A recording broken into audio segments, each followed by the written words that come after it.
La geek de service.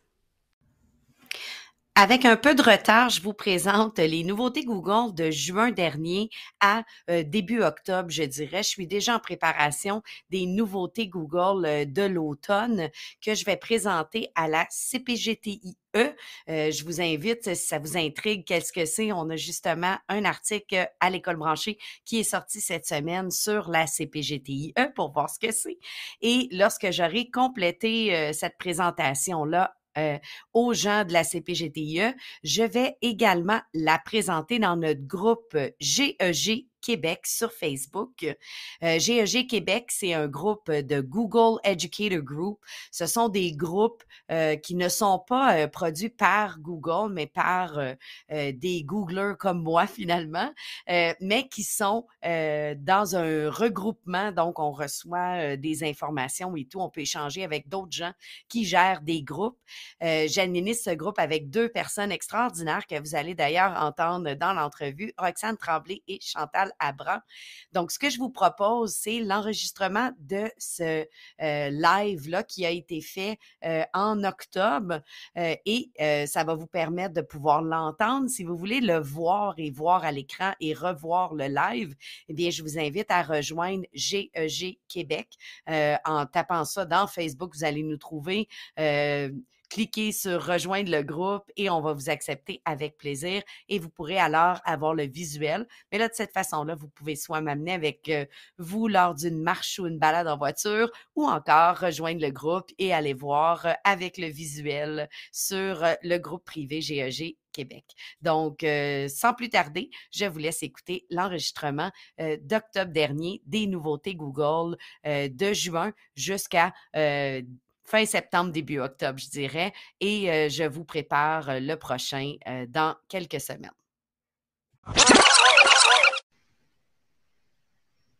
Alors voilà, on est en direct, donc c'est parti. Bonjour Chantal, bonjour Roxane. Bonjour Alexandra, comment vas-tu? Ça va bien, merci. Aujourd'hui, on vous présente quoi de neuf chez Google, donc Google Éducation, de juin à septembre. Je tiens à le mentionner parce que je suis en train de préparer les nouveautés d'octobre jusqu'au mois de novembre, puis on va faire une autre présentation des nouveautés, probablement début décembre. Donc, ça se peut que dans les 2-3 dernières semaines, il y ait des choses qui soient sorties, mais on va vous les présenter plus tard au mois de décembre. On les regroupe là, par petits bouts. Donc, j'ai sélectionné 15 nouveautés parce que des fois, il y en a des petites qu'on ne voit pas, qui sont plus en arrière-plan dans les consoles d'administration et autres. Donc, je vous ai choisi un peu plus mes coups de cœur qui sont plus pratico-pratiques là, pour nous en enseignement. Donc, on part, ça c'était ma présentation, mon top 15. Le premier, vraiment, vraiment simple. On s'entend que des fois, excusez, ça c'est bien sûr mon téléphone qui part. Voilà. C'est toujours la même affaire. Il reste pas pareil. Donc, première petite nouveauté, ça se trouve dans Google Drive ou Google Disc. Je suis toujours mélangée, là, je ne sais pas pour vous, Chantal et Roxane, là, mais on dit disque, on dit drive parce que si on met notre Chrome en Canada, France, on dit drive, on dit slide, on dit docs, on dit, c'est mon anglais finalement. Puis quand on passe à Canada français, ben là, on a disque, on a feuille de calcul, on a présentation. Oui. Fait que vous excuserez si j'alterne entre les deux parce qu'on mélange les deux. C'est inclus dans notre vocabulaire, bien sûr. Oui, c'est comme rendu. Des fois, je vais dire les deux, disque drive dans le même mot. Donc, je fais la même chose. Oui, hein, c'est ça. Donc, si jamais vous voyez drive ou disque, ben dites-vous que si vos termes sont tout en anglais, malgré que le navigateur est en français, c'est que votre navigateur est en français de France et bien sûr, là, on utilise les termes en anglais. Donc, dans Google Disc ou Drive, on a une nouvelle petite affaire. On la voit là, affichée à l'écran, si vous voyez. Là. Quand on les met en format de liste, ils ont ajouté une colonne qui nous explique l'emplacement du fichier. Je ne sais pas pour vous, là, mais ça m'arrive souvent de faire, mais il est où, lui? C'est-tu dans mon disque partagé? Je l'ai-tu mis dans... C'est tellement pratique. Là, Tu sais, quand on utilise l'outil de recherche, puis on tape des mots-clés, c'est vraiment pratique. Ça, Ça c'est une aide super de nouveauté. voir l'emplacement.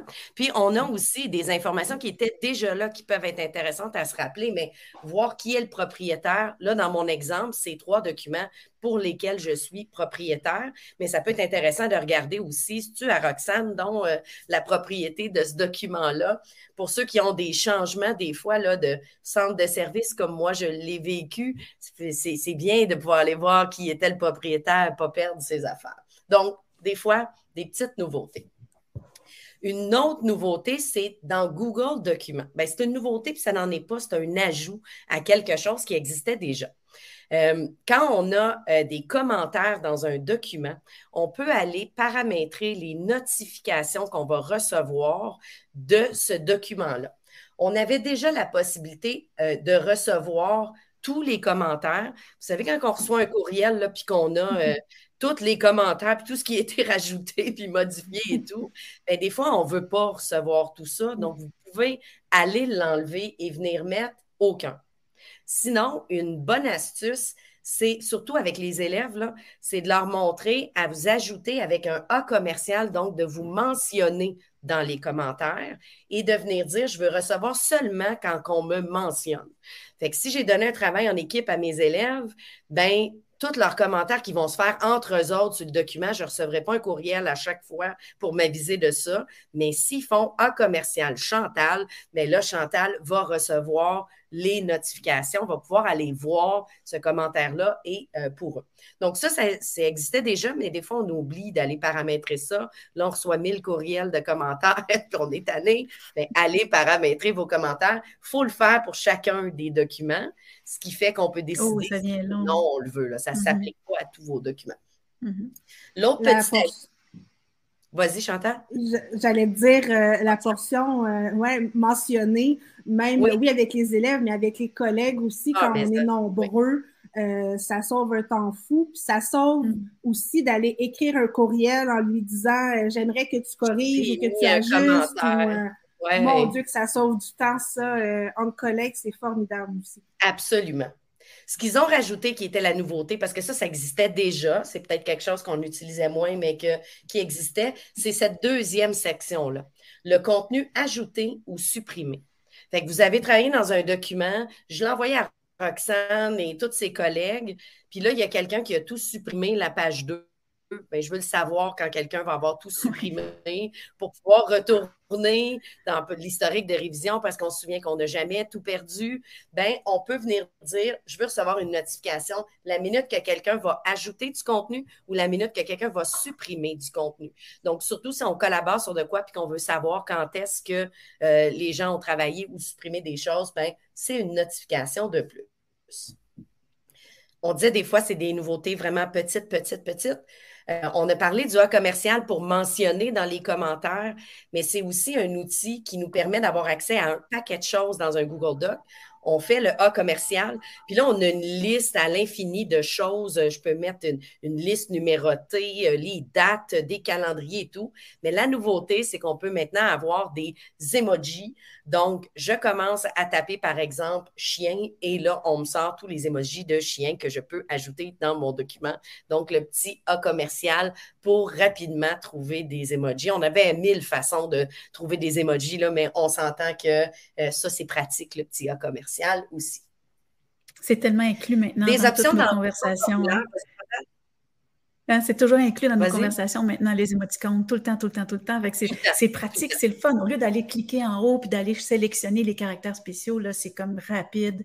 Exactement. Tu sais, il y a des raccourcis clavier qui existent, il y a toutes sortes de choses, mais là, un A commercial, c'est pas mal rapide pour l'utiliser. Les autres nouveautés sont dans Google Formulaire. Puis là, j'ai l'impression que mes deux collègues vont dire « Alexandra. Enfin, il était temps! » J'ai jamais compris pourquoi c'était pas disponible dès le début dans le formulaire, ce bout-là. Il me semble que c'est la base de pouvoir faire une mise en forme de texte. Donc, première chose, quand on va dans la section thème de Google Formulaire, on peut maintenant venir définir une police d'écriture puis une grosseur d'écriture pour nos titres, pour les questions, pour le texte dans la description. On peut venir donc personnaliser le tout. Je mets toujours juste un petit bémol. Il y a des petites polices d'écriture qui peuvent être très, très cute, mais validées au niveau de l'accessibilité pour les élèves. Des fois, les lecteurs immersifs ne vont pas lire la police d'écriture. Fait qu'elle est bien cute, la police en lettres attachées ou la police qui a l'air d'Halloween, mais si elle n'est pas lisible pour certains élèves, on s'entend que là, il n'y a pas de plus-value bien pédagogique. Et la deuxième, qui est l'autre chose qui était bien attendue, c'est le format de texte enrichi. Ça, c'est le gras, l'italique, tu sais, la base qu'on a dans tout outil d'habitude. On s'entend qu'on était content quand c'est arrivé dans Google Classroom, là, qu'on pouvait enfin mettre des petites listes et tout. Bien là, c'est dans le formulaire aussi. Celui que j'aime particulièrement, c'est qu'on peut maintenant ajouter aussi un lien. On a l'espèce de petit trombone là, pour ajouter un lien. Fait que, tu sais, des fois, dans la question de dire, tu sais, avant de répondre, tu peux aller consulter ce site-là pour t'aider. Bien là, on peut rajouter des liens vers un site de ressources externes. Donc, un petit ajout qui était bien attendu, je crois. Je t'interromps, Au niveau Alexandra, si jamais, oui. je t'interromps, si jamais il y a des questions, vous pouvez les poser dans le chat, on va pouvoir, dans la conversation, puis on va pouvoir vous répondre au fur et à mesure. Absolument. Sur Google Sites, un tout petit ajout, mais ils ont fait beaucoup d'ajouts dans Google Sites. C'est vraiment un outil qui grandit beaucoup, qui offre des fonctionnalités de plus en plus et qui est tellement facile pour créer un site rapidement. Puis on peut en créer des tonnes. Là. Fait que j'en crée pour un projet, puis après ça, j'en crée un autre pour un autre projet. J'en crée un pour les parents, un pour les élèves, un avec mes collègues. Bref, on peut en créer pour plein de choses, mais c'est l'ajout d'une page complète. Donc, plutôt que d'aller l'intégrer dans un sous-menu, bien, on ajoute la page complète qui va devenir un menu que lorsque je clique, la page est vraiment dans son entièreté. Là, l'exemple qu'on voit à l'écran, c'est ajouter, par exemple, une carte, mais ça pourrait être ajouter une page d'Alloprof, par exemple, pour des ressources pour les élèves, et ils n'ont pas besoin de naviguer en dehors du site. Ça veut dire que ça va être intégré. Petit bémol sur l'intégration. L'intégration, par contre, dépend toujours du créateur du site. Donc, ça se peut des fois que l'option d'intégration ne soit pas permise. Il y a des sites, on s'entend, qui préfèrent qu'on aille naviguer sur leur site, qu'ils puissent voir le nombre de clics, puissent nous proposer leur publicité, par exemple. Mais c'est sûr que lorsqu'on l'intègre, on leur enlève ce petit côté-là. Donc, des fois, en arrière-plan, ils ont choisi de ne pas permettre l'intégration. Donc, on fait le test, puis si ça s'intègre, bien tant mieux. Un autre petit ajout, vraiment tout simple, c'est l'ajout de nos réseaux sociaux sur Google Sites. On le faisait toujours quand même, là, on s'entend, on allait chercher des petits icônes, on mettait le lien derrière l'image de l'icône, mais maintenant, ça le fait automatiquement. Donc, si vous copiez, par exemple, votre Twitter, votre YouTube, votre Facebook, il va automatiquement reconnaître que c'est Twitter, YouTube et Facebook et vous ajoutez l'icône. Et les icônes sont personnalisables, donc on peut venir les mettre en noir et blanc, en ton de gris, en couleur, en gros, en petit, en carré, en rond. Donc, on a des options. Et sinon, on a toujours l'option de remplacer l'image. Fait que si, par exemple, je mets un lien, puis je préfère qu'au lieu du logo de Facebook, je veux mettre une image quelconque, bien, on peut aller la chercher. Donc, ça nous permet de rapidement ajouter nos réseaux sociaux à Google Sites.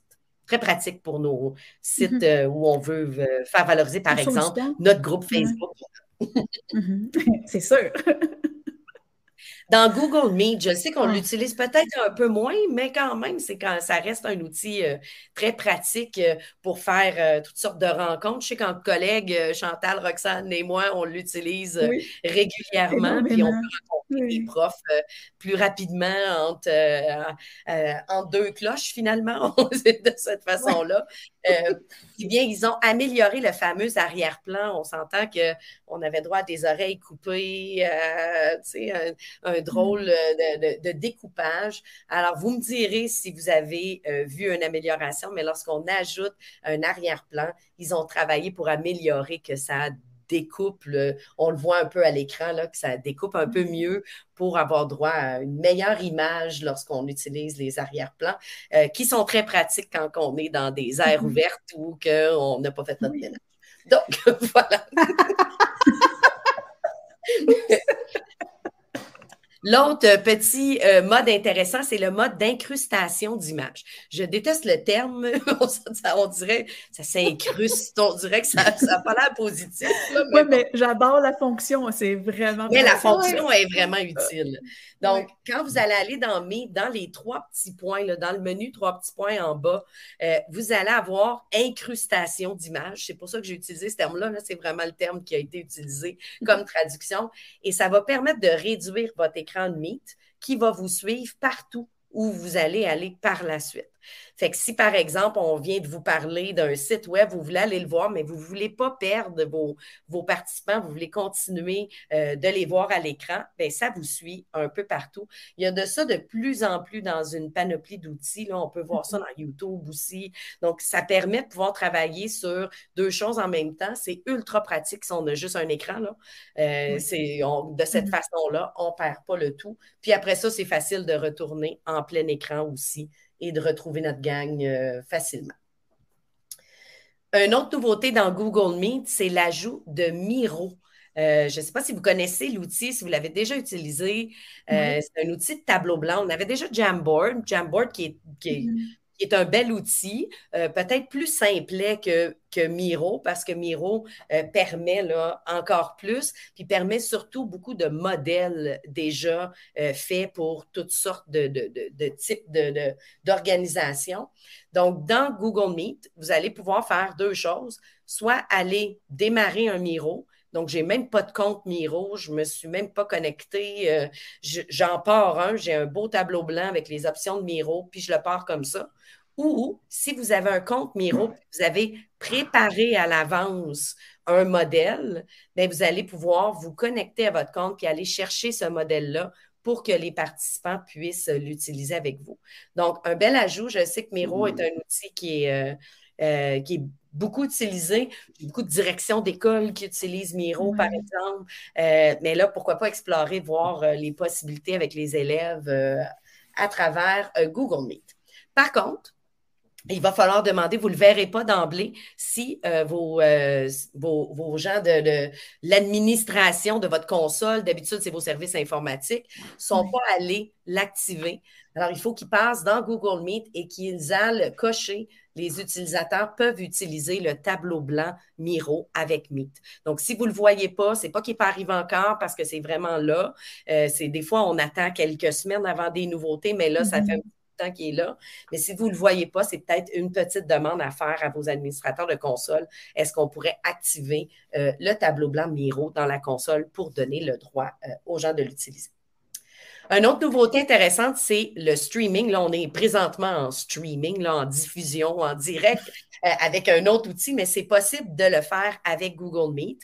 Par contre, il faut avoir les licences Teaching and Learning, la version Éducation Plus. Donc, il faut avoir la version payante. Mais de cette façon-là, on va pouvoir dire, je commence une rencontre dans Meet et je la diffuse en direct avec YouTube. À quoi ça pourrait servir, ça? Bien, imaginons que je suis en classe et que mes élèves vont présenter un projet qu'ils ont fait et que j'aimerais que les parents puissent assister. Bien, d'habitude, j'aurais eu besoin d'envoyer des invitations à tous les parents qui se connectent. Là, gérer, madame, vous n'avez pas fermé votre micro, on voit, ça fait bien de la gestion. Là, on donne un lien sur YouTube, ils se connectent, ils écoutent. Ils ne peuvent pas ouvrir le micro puis interagir, mais ils vont pouvoir assister peut-être aux présentations de mes élèves que j'ai diffusées avec Google Meet. Donc, ça, c'est une idée d'utilisation, mais il peut y en avoir plusieurs autres, mais ça permet de rapidement donner un lien pour diffuser sur YouTube. Je pense à des spectacles de musique, je pense à toutes sortes de choses qui seraient faciles. Donc, on est quelques-uns dans le à gérer. L'heure du compte, par exemple. Oui, absolument. Pour les grands-parents. Puis là, ben, on n'a pas d'histoire de connexion de compte, puis vous rentrez, puis là, je ne suis pas dans le bon compte, puis là, on n'a pas ces histoires-là. Ils vont sur un lien YouTube et ils écoutent, puis c'est sûr qu'on a moins l'interaction, mais de gérer, par exemple, une centaine de personnes là, dans un Meet, c'est autre chose que écoutez-le, la diffusion sur YouTube directement. Mais ce n'est pas la version gratuite, c'est dans les versions un petit peu plus... Et la version Éducation Plus, ça, c'est la version que tout, par exemple, le centre de service scolaire ou l'établissement scolaire doit payer. enseigner. Ça dépend là, si on est dans une école privée ou dans un centre de service. Les teaching and learning, c'est le prof qui a ça, c'est pas les élèves. Puis on s'entend que c'est pas les élèves qu'on veut qu'ils diffusent sur YouTube de toute façon. Donc, ce serait l'enseignant qui le ferait, absolument. Donc, là, c'est des licences. Ça revient peut-être une soixantaine de dollars par année par prof. Puis on n'est pas obligé d'abonner tous nos profs. Fait qu'un établissement pourrait décider, ben moi, j'abonne 10 de mes profs, puis c'est eux qui vont s'occuper des diffusions ou autres. Ben, on va pouvoir en bénéficier de cette façon-là.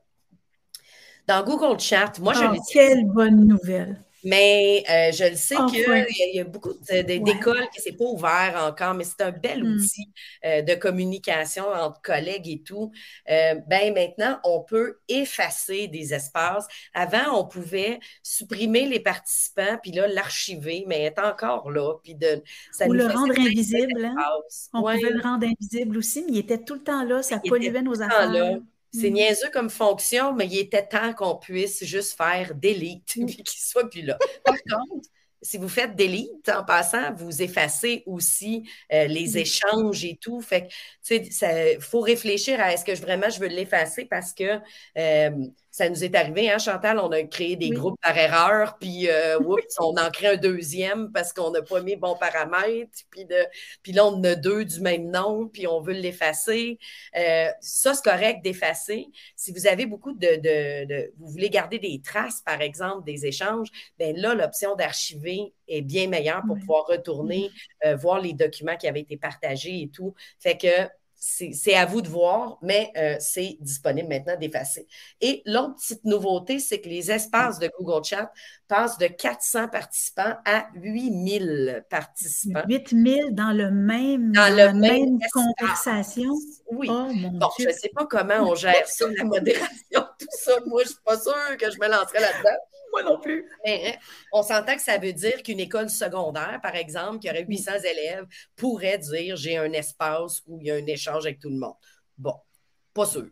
Je pourrais gérer ça, mais la limite est enlevée, donc ça offre des possibilités supplémentaires. On s'assure de gérer les notifications dans ce temps-là.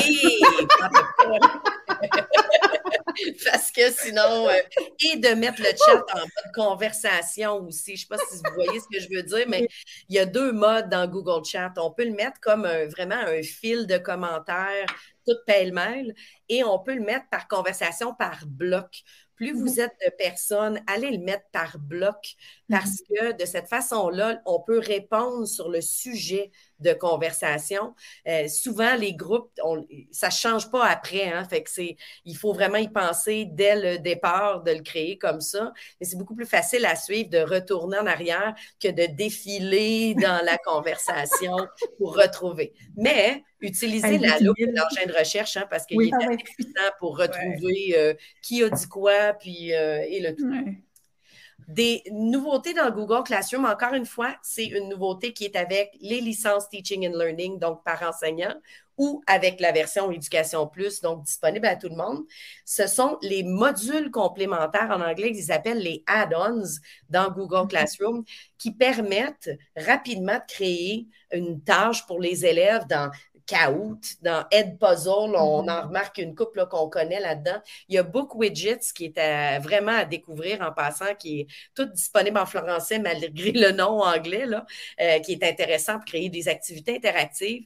Et ce que ça permet, c'est que ça permet à nos élèves de ne pas avoir à naviguer en dehors de Classroom, d'avoir à se reconnecter à leur compte Kahoot, Edpuzzle, etc.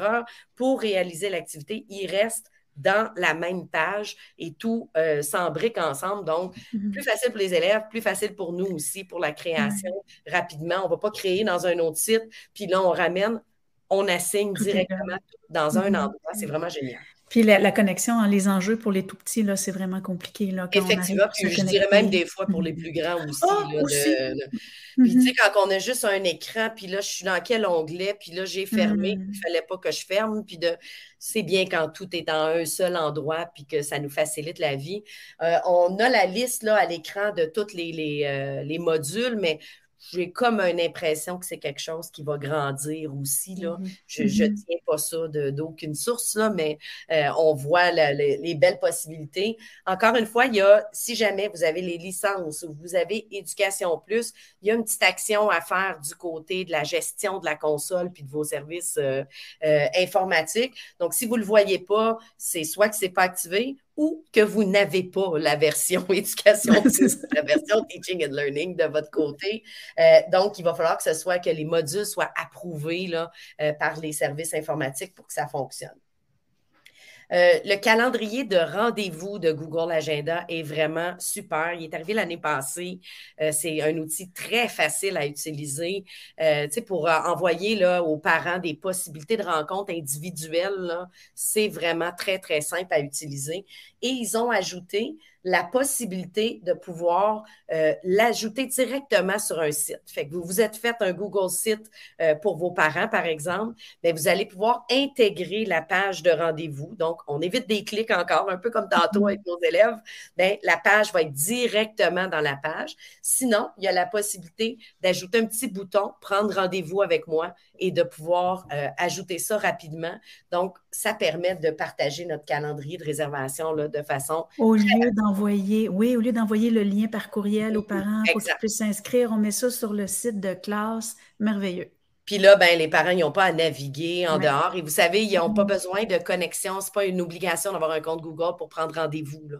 Donc, ils ont juste à remplir l'information et à réserver. C'est nous qui décidons si on oblige une connexion ou pas. Donc, c'est dans les options qu'on vous demande quand vous faites le tout. Il y a des petites nouveautés sur les Chromebooks aussi. C'est sûr que comme enseignant, souvent, on utilise moins les Chromebooks, mais nos élèves, oui. Donc, c'est le fun de savoir les possibilités. Et ceux-là, ben, c'est pas quelque chose qu'on a besoin d'installer ou de télécharger ou autre. C'est déjà avec le Chromebook. Et ça s'appelle l'application Galerie. Elle permet, entre autres, et c'est celle-là mon coup de cœur, d'annoter des PDF.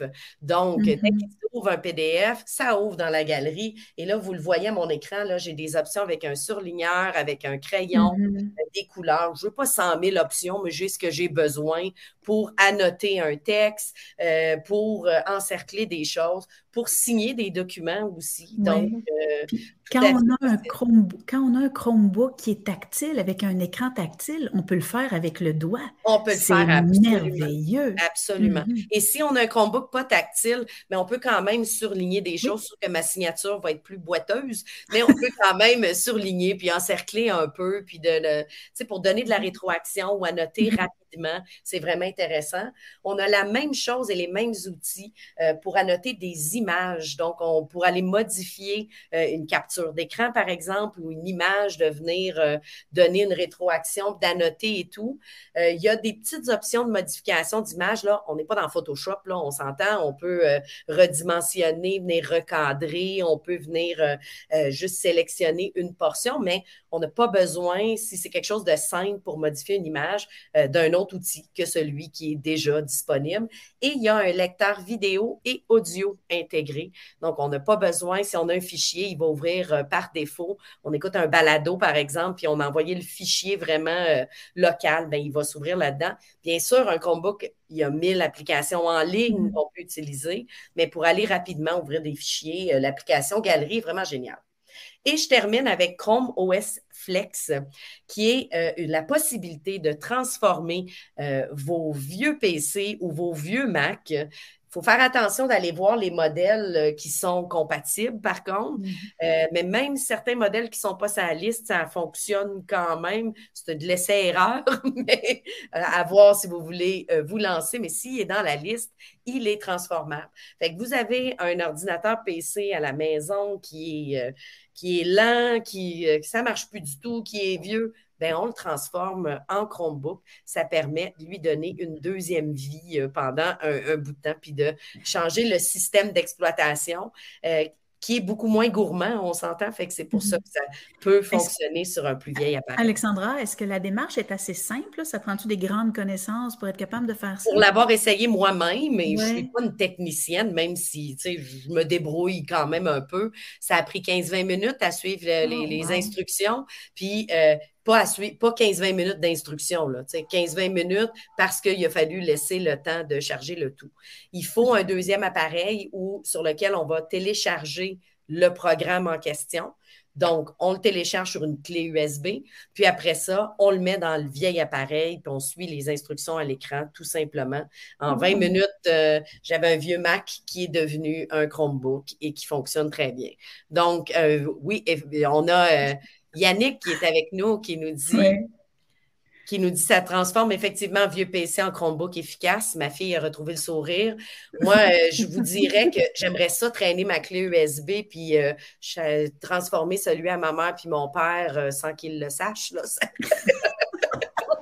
J'aurais moins de questions sur certaines choses qui ont téléchargé. Je me promènerais puis je transformerais en Chromebook des choses de temps en temps, mais bon, je ne suis pas sûre qu'ils apprécieraient. On pourrait leur dire que c'est la nouvelle version Windows, puis que ça fonctionne super bien, puis ils ne le sauraient pas. Donc voilà, c'était mes 15 nouveautés qui ont débordé un petit peu parce que j'en avais des extras de temps à autre. Mais voilà pour ce qui était de nouveau pour Google Éducation de juin à septembre parce qu'il y a eu des nouveautés en octobre et je continue de les prendre en note et je vous fais une autre présentation en décembre. Donc voilà pour moi. On se revoit bientôt dans quelques mois. Absolument. Super. En attendant, on termine. N'hésitez pas. Je vais vous mettre la présentation dans les commentaires sous la vidéo. S'il y en a qui veulent aller voir les liens cliquables, je m'informe avec tout ça ici. Donc, s'il y en a qui veulent suivre le blog des nouveautés puis les avoir avant que je le dise ou qui veulent s'ajouter le calendrier pour voir quand est-ce que les lancements sont là. Donc, je vais aller le mettre dans la présentation. Puis, n'hésitez pas à inviter les gens à rejoindre notre groupe GEG Québec. Envoyez-leur une petite invitation dans le groupe. Tout le monde est le bienvenu en éducation pour qu'on partage et qu'on échange. Qu'on puisse échanger, bien sûr, trouver des solutions des fois aussi ou partager des ressources que nous avons trouvées. Bien, merci beaucoup. À bientôt. Merci. Au revoir.